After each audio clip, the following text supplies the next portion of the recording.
Assalamualaikum warahmatullahi wabarakatuh. Perkenalkan, kami dari kelompok 1 kelas 6 PAIP dengan mata kuliah Pendidikan Multikultural. Untuk kelompok 1 di sini akan membahas tentang konsep dasar pendidikan multikultural.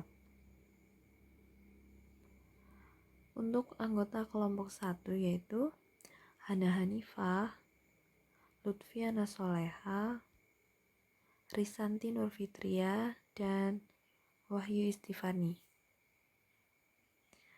Nah, untuk materi ini akan membahas definisi pendidikan multikultural, sejarah pendidikan multikultural, tujuan pendidikan multikultural, dan nilai dalam pendidikan multikultural.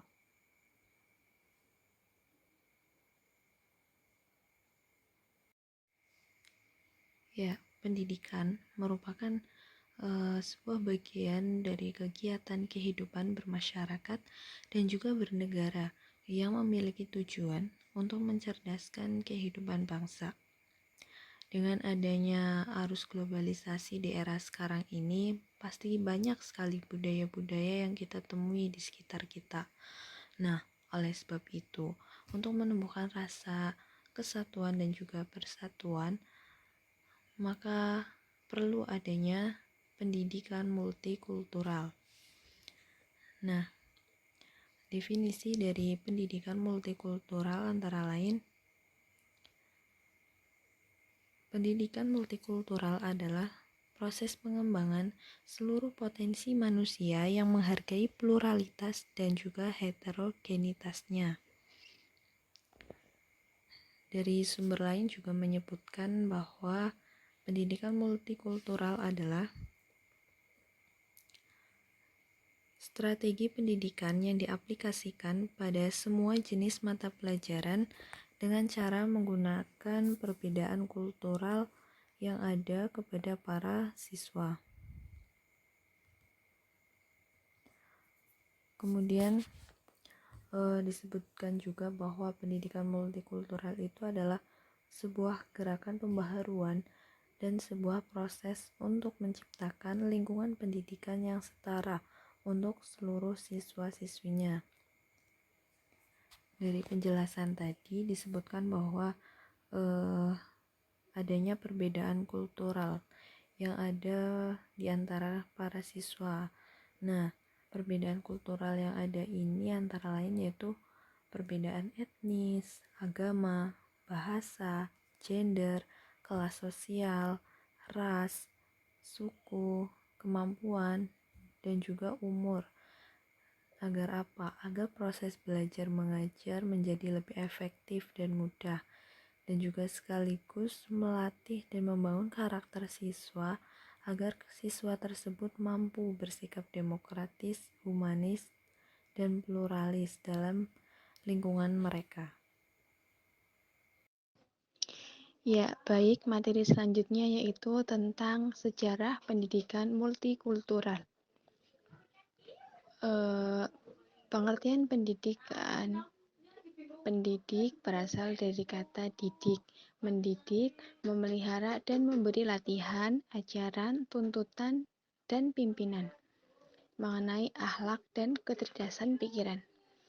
Jadi, pendidikan adalah usaha yang dijalankan oleh seorang atau sekelompok orang lain agar menjadi dewasa untuk mencapai tujuan hidup dan penghidupan yang lebih tinggi dari arti mental. Sedangkan multikultural berasal dari dua kata yaitu multi dan kultur. Multi artinya banyak dan kultur artinya budaya. Multikultural adalah mencangkup pemahaman, penghargaan, dan penelitian atas kebudayaan asing. Multikultural yaitu sebagai penghormatan dan rasa ingin tahu tentang budaya dan etnis orang lain. Secara historis, sejak jatuhnya Presiden Soeharto dari kekuasaannya dan diikuti masa reformasi, kebudayaan Indonesia cenderung mengalami disintegrasi. yaitu bahwa krisis moneter, ekonomi, dan politiknya yang bermula pada tahun 1997 yang mengakibatkan terjadinya krisis sosial kultural di dalam kehidupan bangsa dan negara. Dari berbagai kecenderungan ini, orang bisa menyaksikan kemunculan hibrid atau budaya gado-gado tanpa identitas di Indonesia. Tidak hanya itu, budaya hibrid dapat mengakibatkan krisis budaya nasional serta lokal dan lenyapnya identitas kultural nasional. Padahal identitas nasional dan lokal tersebut mutlak diperlukan bagi terwujudnya integrasi sosial, kultural, politik, masyarakat, dan bangsa negara Indonesia. Nah, berikut saya akan memaparkan mengenai apa saja sih tujuan pendidikan multikultural itu. Tujuan pendidikan multikultural secara umum ada dua. Yang pertama, mengembangkan pemahaman yang mendasar tentang proses menciptakan sistem dan menyediakan pelayanan pendidikan yang setara. Yang kedua, menghubungkan kurikulum dengan karakter guru, pedagogi, iklim kelas, budaya sekolah, dan konteks lingkungan sekolah guna membangun suatu visi. Secara konseptual, pendidikan multikultural menurut Gorski mempunyai tujuan sebagai berikut. Pertama, setiap siswa mempunyai kesempatan untuk mengembangkan prestasi mereka. Kedua, siswa belajar bagaimana belajar dan berpikir secara kritis. Yang ketiga, mendorong siswa untuk mengambil peran aktif dalam pendidikan dengan menghadirkan pengalaman-pengalaman mereka dalam konteks belajar. Yang keempat, mengakomodasikan semua gaya belajar. Yang kelima, mengapresiasi kontribusi dari kelompok-kelompok yang berbeda. Yang keenam, mengembangkan sikap positif terhadap kelompok-kelompok yang mempunyai latar belakang yang berbeda. Yang ketujuh, untuk menjadi warga negara yang baik di sekolah maupun di masyarakat. Yang kedelapan, belajar bagaimana menilai pengetahuan dari perspektif yang berbeda. Yang kesembilan, untuk mengembangkan identitas etnis, nasional, dan global. 10. Mengembangkan keterampilan-keterampilan mengambil keputusan dan analisis secara kritis, sehingga siswa dapat membuat pilihan yang lebih baik dalam kehidupan sehari-hari. Untuk selanjutnya, saya akan menjelaskan mengenai nilai di dalam pendidikan multikultural. Yang pertama itu nilai demokrasi atau yang disebut dengan al-musyawarah.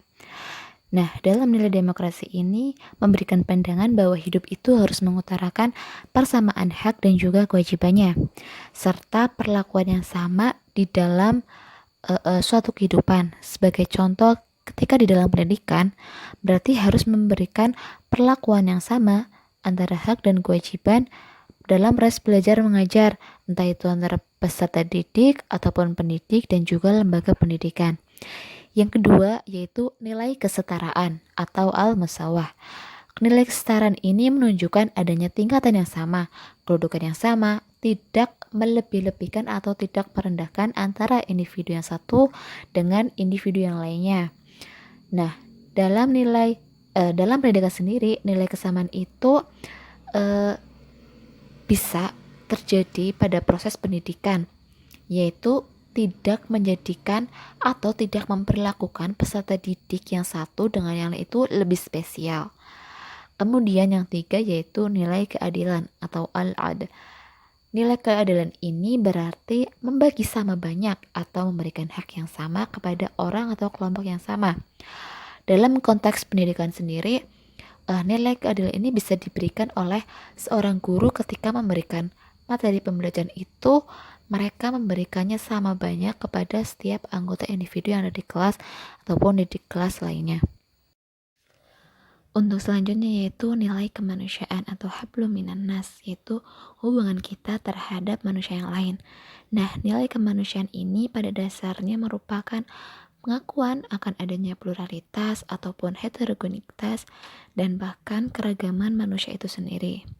Nah, kemanusiaan ini sering kita kenal dengan nama humanisme yang merupakan sikap yang baik sesuai dengan kemanusiaan.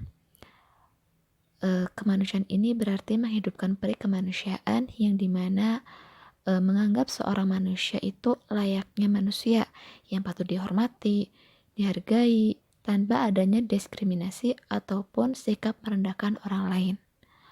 Kemudian nilai selanjutnya yaitu nilai kebersamaan atau al-ta'awun.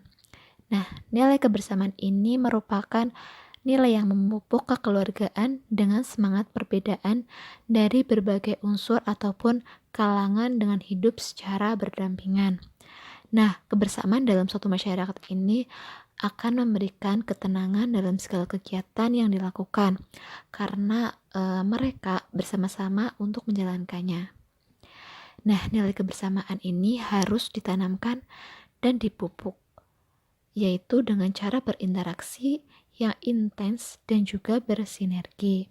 Karena dengan adanya interaksi ataupun komunikasi yang baik dan intens akan berdampak pada nilai kebersamaan yang kemudian nilai kedamaian. Nah, damai ini berarti tidak adanya permusuhan, hidup rukun, aman, dan sejahtera. Karena dalam Islam sendiri itu sebagai agama rahmatan lil alamin memiliki misi menyebarkan kedamaian kepada umat manusia. Karena damai ini adalah fitrah. Dan terciptanya nilai kedamaian ini akan memberikan ketentraman, keharmonisan, dan juga kedamaian. Untuk selanjutnya yaitu nilai toleransi atau tasamuh. Nah, hakikat dari toleransi itu sendiri berarti hidup berdampingan secara damai dan juga saling menghargai di antara keragaman yang ada. Nah, toleransi ini merupakan sikap menghargai kemajemukan. Dalam konteks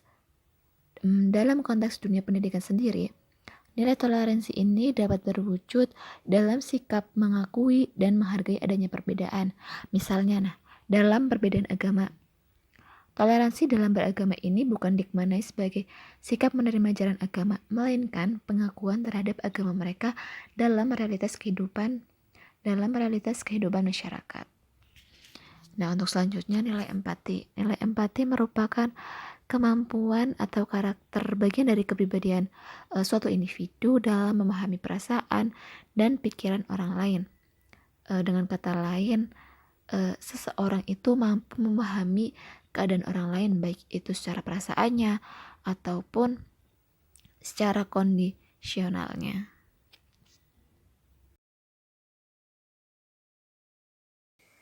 Nah, demikian penjelasan dari kelompok 1. Untuk kurang lebihnya kami mohon maaf. Wassalamualaikum warahmatullahi wabarakatuh.